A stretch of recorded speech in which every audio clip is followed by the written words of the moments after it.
Yeah, trespassing, it's a pain. It disrupts our ability to move our customers around, which is of course what we're here to do on a daily basis. Near misses occur on a far too frequent basis. A near miss can be as traumatic as actually a fatal incident. Trespassing is at all different levels. There's people who are taking a shortcut, for example, across to the shopping centre or the sporting field. Then there's other people who are obviously deliberately entering the corridor to graffiti the walls, to jump on the back of a train or other really high risk activities.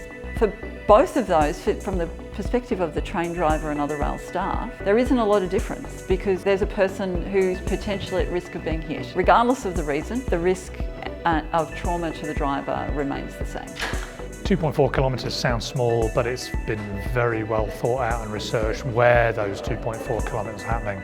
They're the peak locations for us where we've seen from our CCTV recordings and from the information we've gathered over the years as to where those key trespass, graffiti and self-harm incidents occur.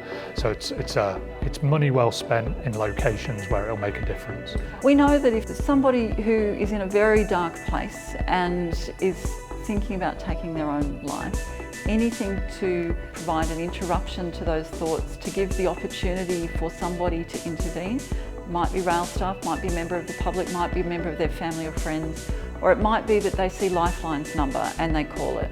But anything that will actually delay any action is a really good thing, and fencing does that superbly.